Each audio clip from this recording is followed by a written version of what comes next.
whoever that hand is, just let's get it going. Hey, Kyle. What's up, Matt? Are we waiting for anything here? I think you're good, man. Okay. Can you just give us an update on Jalen Hurd and what you know about the results of the MRI if you have them? We still haven't gotten the result yet. But I mean, I saw something that ACL was reported today. We'll be surprised if it's not. So, happened yesterday. He's at the MRI right now, but it's a pretty unfortunate thing for him. The guys, we know what he went through last year with his back, and the guys worked as hard as anyone on our team to get back, and for him to get hurt before he actually got to go out there and just a freak thing on air cutting. Really felt bad for the guy, but he'll be back next year. Hey, Kyle, this is David. I was wondering if you had an update on K'Wan Williams, who missed practice. Yeah, K1's kind of in the same boat as a few other guys like Jordan and Armstead. We're taking care of him. He could go if he wanted to, or if we really needed him to. I think it was a little calf tightness. That's what I think it was, but nothing too big. Hey Kyle, it's Tracy. First day with pads on. What are your impressions thus far? I know it's only one day, but I mean, it's a lot more fun to get the pads on. We definitely need to play a lot more football. Guys are going hard and stuff, but guys die out pretty fast. I mean, just the energy of putting pads on, playing football, getting in football shape. We had our first two periods today that weren't scripted, just move the ball type stuff, and guys die out pretty fast, which is what is expected on your third practice, first day of pads. But it's going to come a lot faster. So the key with the team is guys knowing how fast it's going to come. So that's why it's so important, like what they do between now and tomorrow, so they can recover, so we can get a real practice in tomorrow. And that'll kind of be the theme of these whole 2-3 weeks that we have to prepare till the week that we're preparing for week one. So guys got to just keep rehabbing and taking care of their bodies as well as they can. Kyle, I don't know how much you were able to watch Nick Bosa and Trent Williams, but is it safe to say that that's something you're really excited about, seeing Trent making that transition back to the game and Nick helping him get there, and also just the kind of challenge that Trent will pose on a daily basis for Nick? Yeah, it's been real cool to watch. I mean, you got two extremely talented guys, but the cool thing about them is you got two guys who really understand their technique and the position.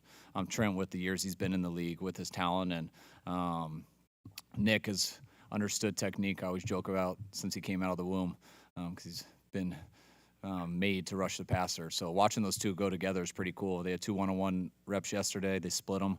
It's fun to watch them adjust to each other. And Trent hasn't played in a little bit, but it doesn't look like it. I mean, his skill set's still there. Everything's still there. We just got to get him in a football shape along with pretty much everyone else on our team right now. Hey, Kyle Posey, Niners Nation. I was wondering, just with Debo out, do you have an idea of who will start at X and Z, and how have those rotations at receiver gone early on in practice? No, we don't have any idea who will start at X or Z, or F, which is what we call our third receiver. And even if Debo was here, we still work that the same way. I mean, our guys are kind of all over the place. We mix them at each position. It's been a little tough deal with receivers right now. You know, we've lost 3 guys before we've even practiced who, are expected to make the team. You always got to compete, but, 3 guys who made it last year. So not having Debo, not having Richie, and now losing Hurd has put us in a little bit of a bind just trying to get through this. It helped huge getting those 2 guys yesterday, and we'll probably have to get another guy here coming up.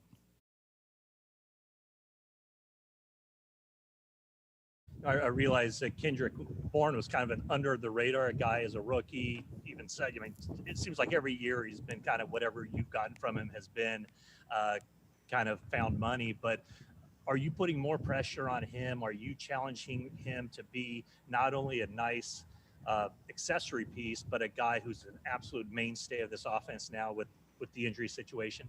I mean, yes. I don't know if you would think there's much difference right now in how we talk to him to how we always talk to him. We challenge to get the most out of him every single day, regardless of what the situation is. But if you go ahead and look at the cut-ups last year, and we had some really good play from Debo and from Emmanuel. But you watch Bourne, he might not have had as many catches and stuff, but just his consistent play over last year, I thought he was one of our best guys, if not our best. So he's always ready when he gets the ball. He keeps running his routes. You don't know where the coverage is going to take the ball. But Bourne's gotten better each year. he's almost the vet in the room right now, which is somewhat funny to us because 4 years ago he wasn't close to that. So it's been pretty cool to watch how he's come this far, and we're just getting started in camp. But I know some of the guys look up to him. He knows the offense real well. He's played all the positions, and the same guy today as he was the first day he got here, at least as a person. Hey, Kyle, it's Cam, and I believe Bourne caught that 40-yard pass from Garoppolo during practice today, and Jimmy had a nice deep ball to Ayuk yesterday. How are you trying to emphasize the need to improve in that category over the next few weeks with Jimmy? You went out a little bit. You saying on deep balls? Yes, exactly, on the deep balls to Bourne today and Ayuk yesterday, and just overall.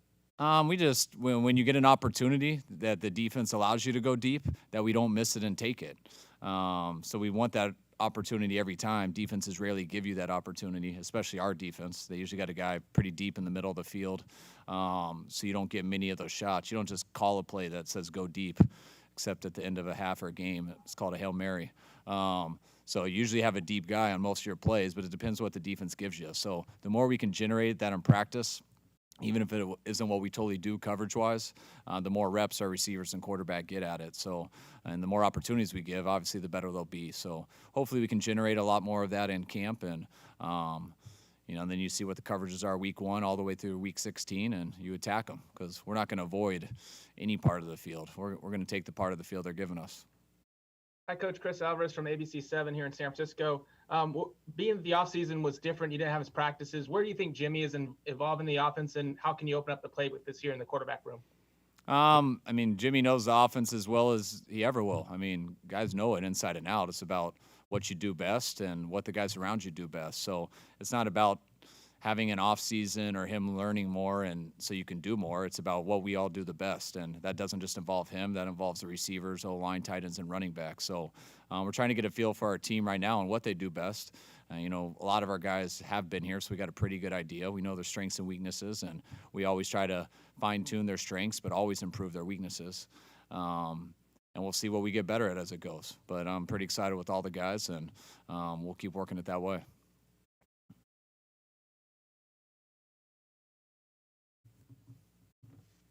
Hey, Kyle, two things on D Ford. First, just how does he look to you after the offseason knee cleanup surgery?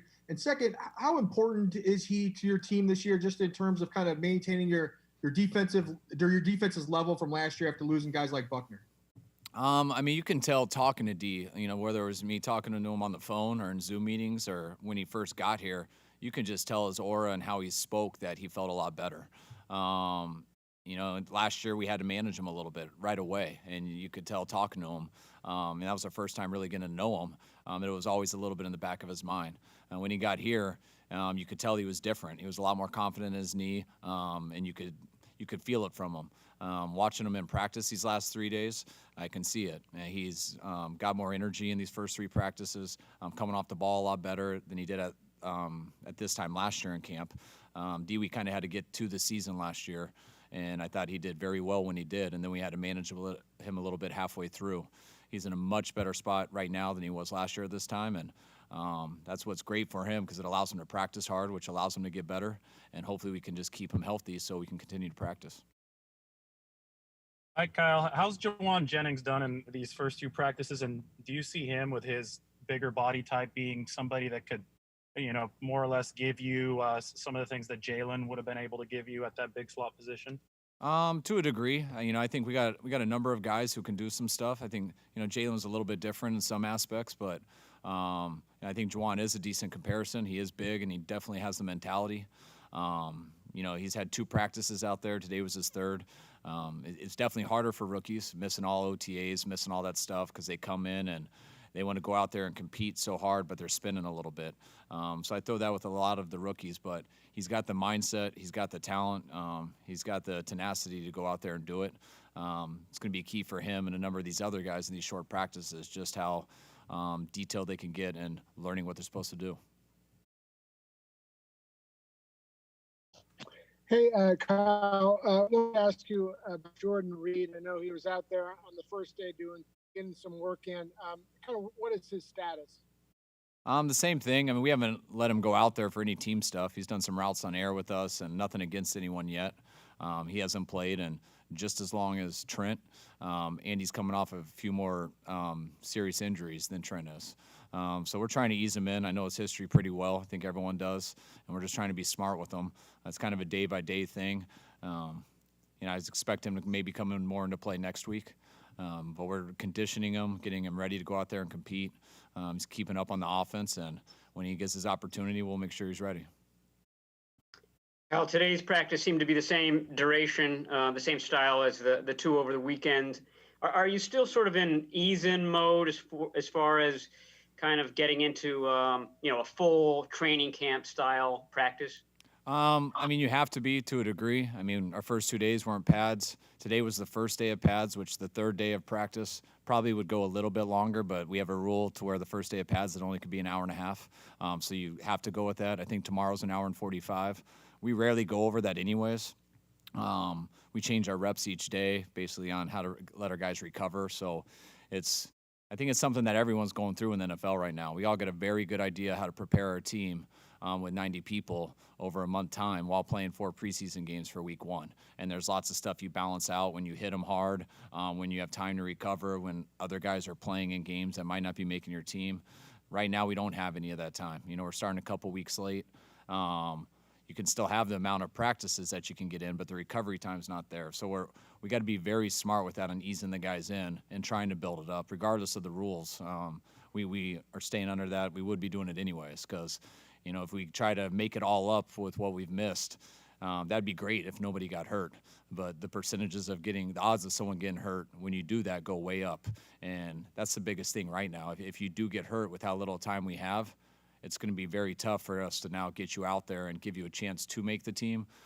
Or if you pretty much already have, it's going to be very hard to get you in football shape. So it's a huge risk that you got going right now on how to prepare guys as well as you can, but also try not to get them hurt. Hey, Kyle, I know the answer usually is whoever gets open deep is your best deep threat, but who would you say right now is your number one deep threat? Do you care if you have one? And is it maybe Jerick McKinnon? Can it be a running back? Yeah, if he's going against, it depends. If we're running go routes versus linebacker or safety, I think he's got the ability to beat corners, but depends what you're talking about. Usually your biggest deep threat versus cover 2 zones and stuff is the guy with the fastest 40. You got to blow the top off and run. I think our fastest 40 on paper was Travis Benjamin, and then he left, and I think our fastest one on paper is J.J. Nelson. But we got a few other guys who can run too. Tavon's got that 40. I know some of our other guys do, but it all depends what coverages you're going against. When you start with a go route, sometimes the fastest guy is the worst deep threat because the corners know they can run by him, so they back up. And those guys don't always have the skill set to go up and catch the ball. Sometimes your best deep threat can be the slower guy with the best hands. When you go guys like Bourne, guys like Jennings, those guys make plays down the field too on go routes because they got the right hands.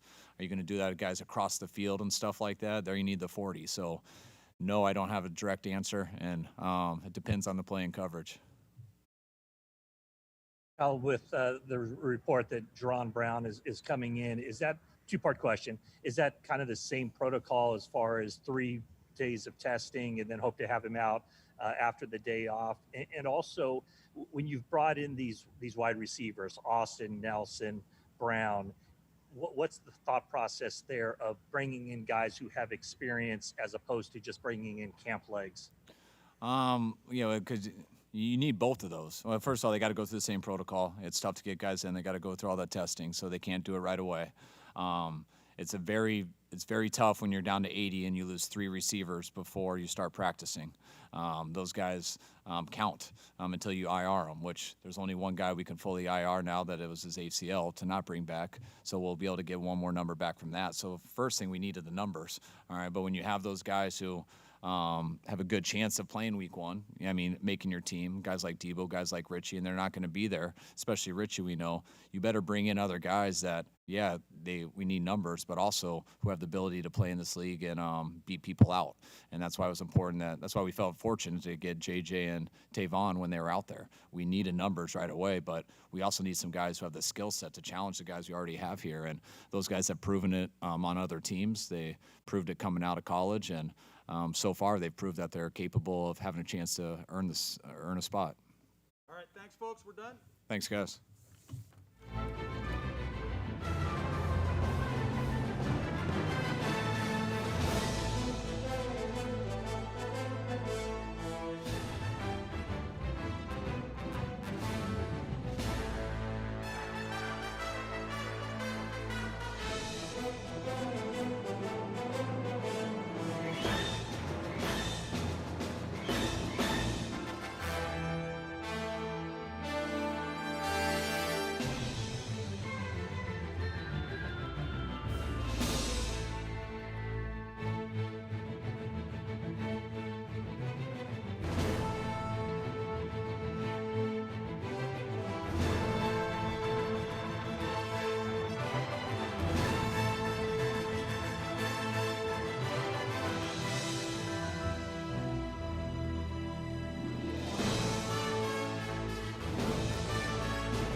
Hey Ben, it's David Lombardi. Do you hear me? Yeah, I hear you. How you been? Awesome. I've been good, thanks. I was wondering about right now, obviously with Weston being out. What's the as the center? You're obviously the cohesive point of the offensive line. How has it been working in new guys? Obviously, you've got Trent Williams over there, and you're going to be working in a new right guard. So, what has that process been like for you to bring everybody on the same page? It's been great. Trent obviously has been in a similar system before, and he caught on really quick, and he learns really fast. He's able to do those tweaks, and he's gonna be a great addition. And then some of the other guys, I mean, Dan's been jumping in at guard, and he's been doing a great job. He was jumping in guard last year, so we're already used to him. And then Tom actually played with him in Atlanta with Dan, so we have some chemistry there as well. So the new guys have gelled well, and all the old guys, we're doing well together as well. Hey Ben, I know you haven't had any one-on-one, fully padded segments with Javon Kinlaw yet, but just wondering your thoughts about him and what he's like to go against in practice so far. I think we're all really excited about him. Very, very powerful, very strong, very, very big kid. One thing I really like about him is his ability to learn, and he wants to learn. He's very coachable, and he's even asking offensive guys, what can he do to stay in the league longer or develop his game? And so I was really impressed with him so far.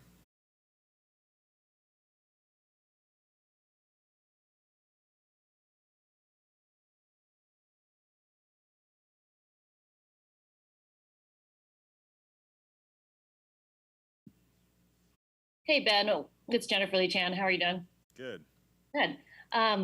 Kind of when you've been able to watch kind of what the running backs have been able to do, what have you seen from Jerick McKinnon coming back from his injury so far? I think he's been doing a great job, and it's exciting to block for any of our backs. You know, if you give them an extra inch, they'll run an extra mile for you, and it makes you want to work all that much harder to block for him. He's been doing an absolutely great job, and it's exciting to see him back on the field and being who he is.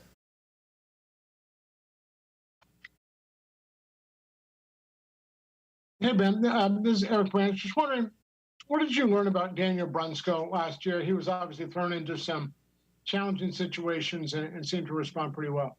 That kid is incredible, extremely versatile, smart, works really hard. I mean, he can really play any position well. I mean, imagine you could throw him in a tight end and he'd do well, but he can play center well, he can play guard, he can play tackle at a starting position anywhere in the league. So I'm really glad to have him on the team.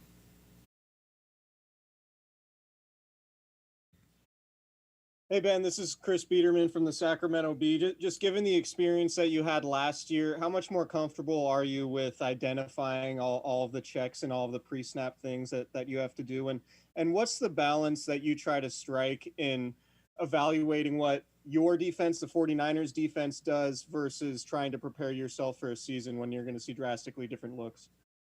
I feel very comfortable at center now, especially with my experience from last year. And as far as just going against our defense, I think the beauty of our defense is they're so good that I think they really do prepare you for a lot of things, and it makes it almost easier to go play the games because you get to go to such a versatile, talented defense. And I love being able to go against them every day, and I think they really prepare us well. And the coaches are good about having the defense run blitzes that work within their thing to kind of help us be prepared for other games.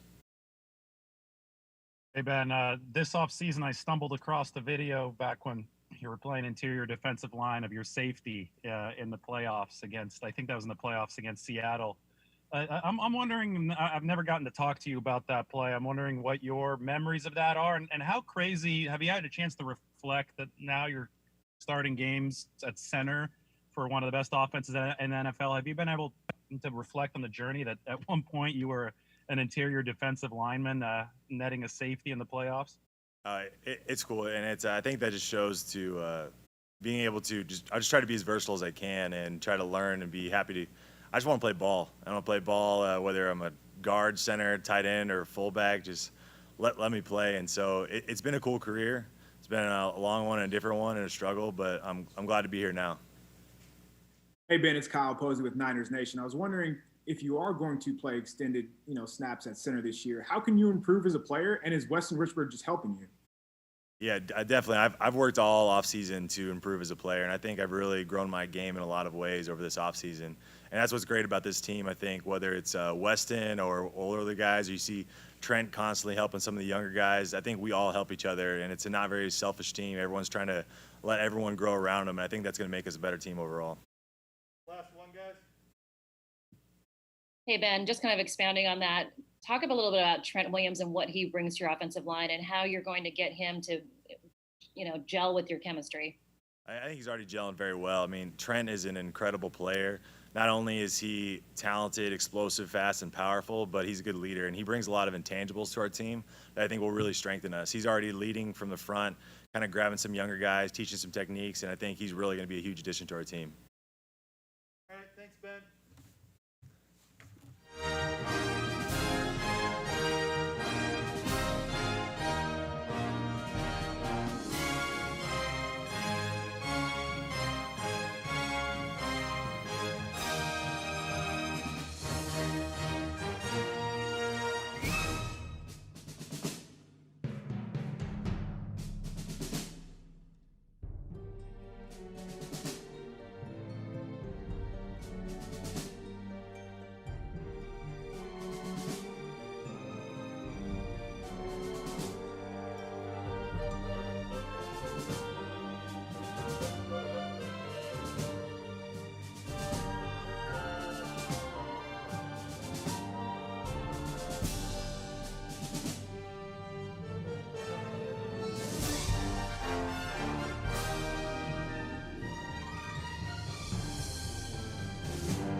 Hey Dre, how you doing? It's Matt Mayoko.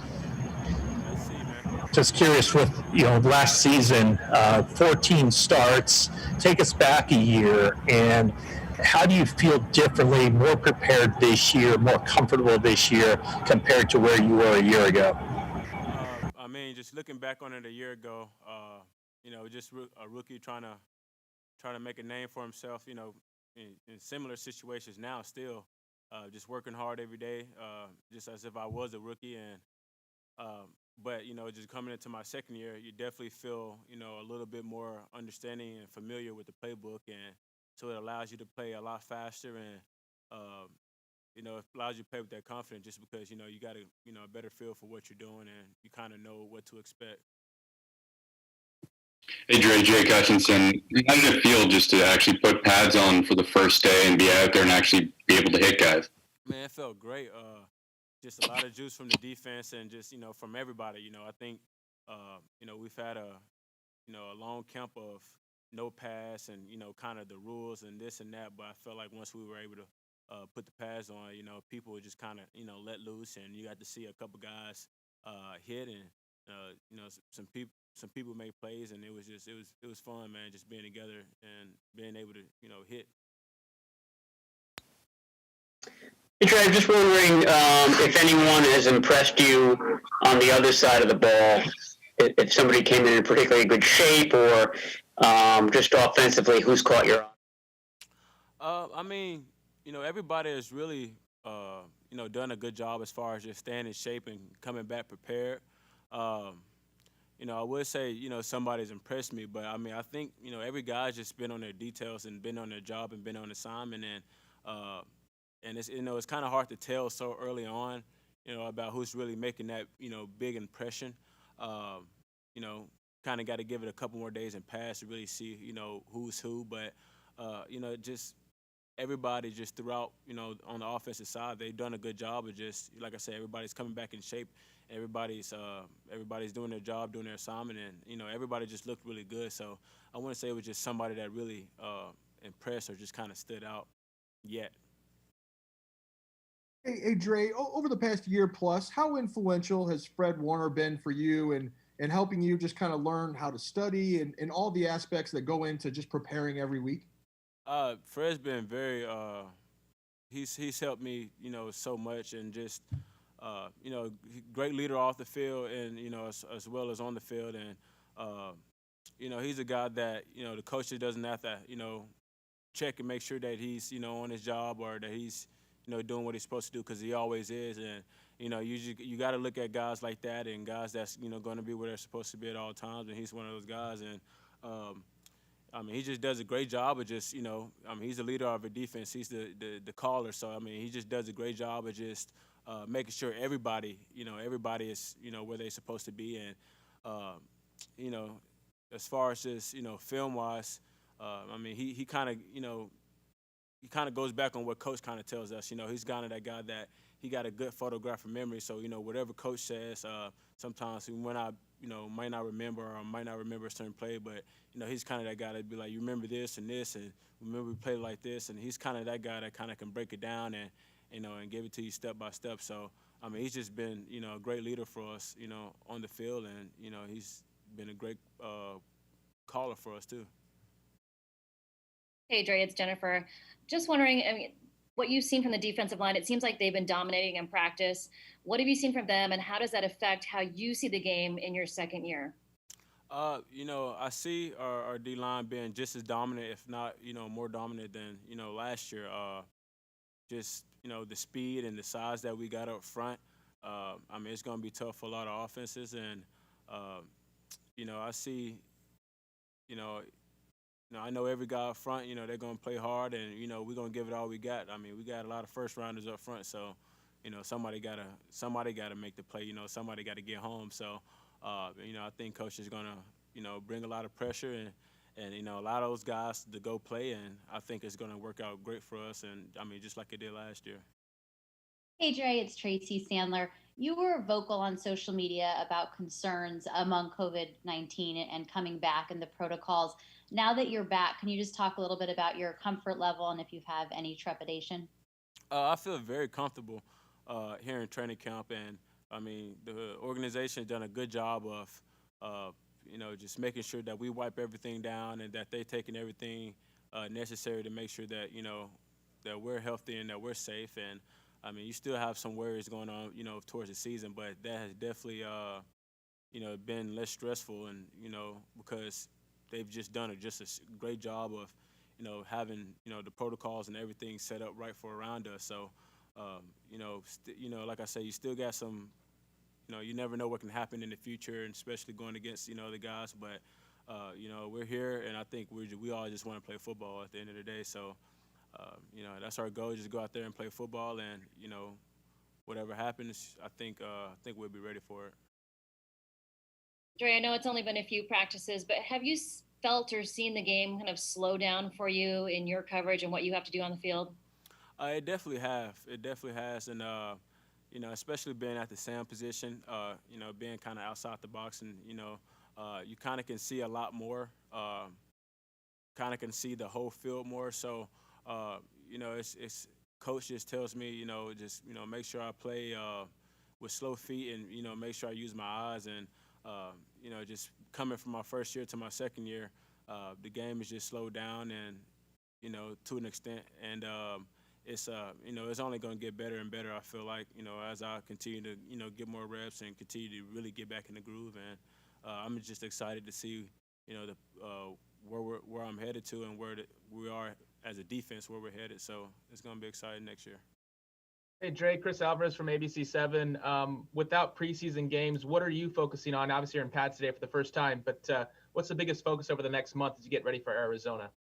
Really, it's conditioning. I mean, you want to make sure, with no preseason games, you don't really have the time to, really kind of build up until that first game week to, try to get in shape and get ready. You got to go in ready, because, in a couple of weeks, whether we like it or not, we're going to be playing Arizona. So, we got to make sure that, like Coach emphasized, just running to the ball and, finishing every play, because you got to make sure that you're getting yourself mentally ready for, that first game, rather than, like you said, not having the preseasons.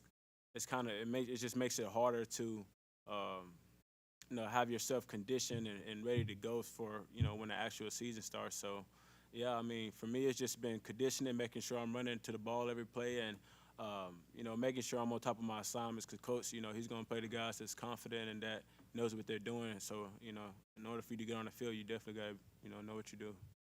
All right, Dre, thanks. Yep. Appreciate it, guys.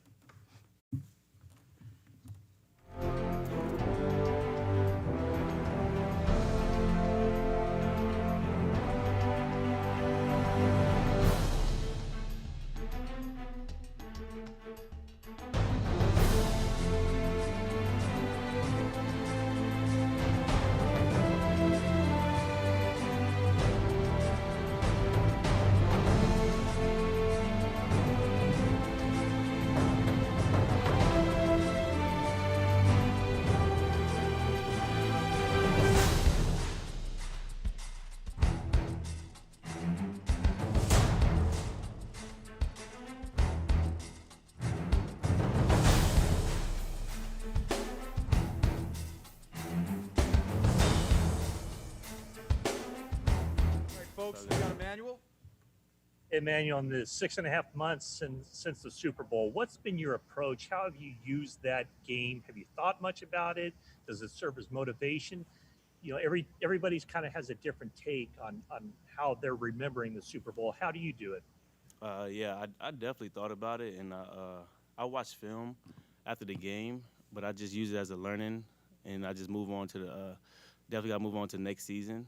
So I took it as my motivation while I was training to do the things and just work on my eye mechanics and things of that nature, and just be ready for this year. Emmanuel, what have coaches told you about the starting outside job? Is that your job, or are you competing for it? What's been discussed in the meeting room? Not much has been said about it. We're just out there on the field getting better every day, and the coach is going to choose the best player. Hey, Emmanuel, regarding the Super Bowl, obviously for the 3rd and 15 play, you got a fair amount of criticism and scrutiny. how difficult was that to deal with, on such a big stage? And, at some point in the off season, do you feel like you were able to kind of get over that? Yeah, like I said earlier, I just learned from it, move on, and just focus on this year.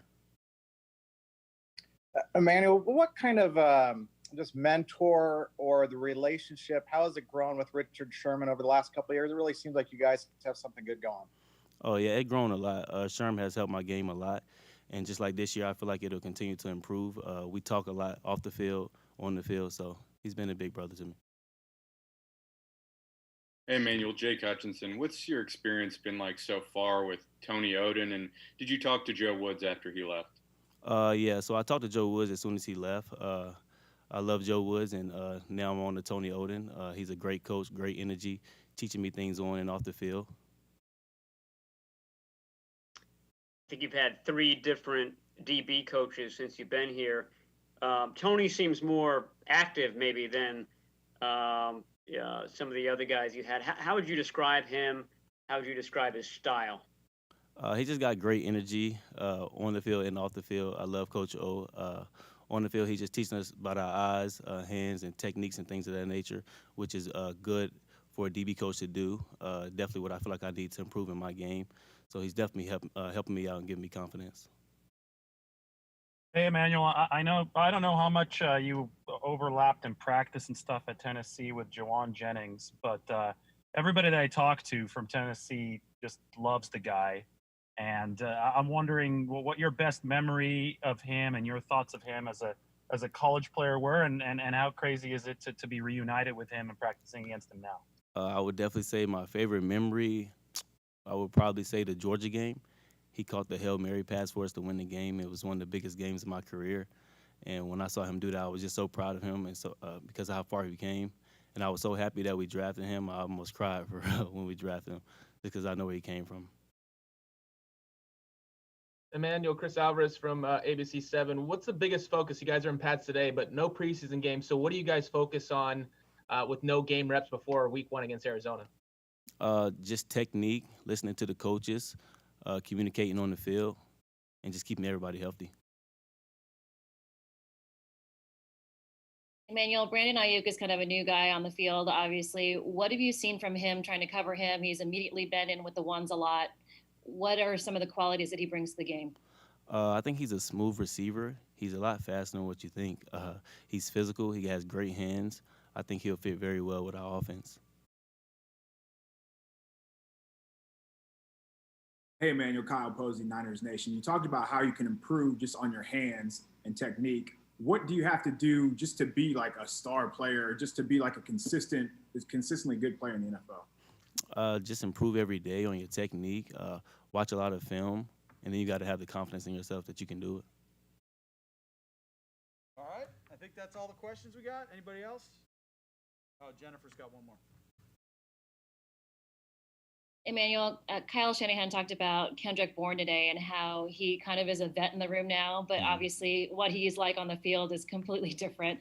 What have you seen from him kind of as you've, through the time that you've been covering him? On the field, I would definitely say that his routes have improved. His confidence is still there, like always. And then off the field, he's Kendrick Bourne. You know what I'm saying? I love him, man. He's just a clown, just a good guy, loving guy, man. All right. Thanks, Emmanuel. Appreciate it.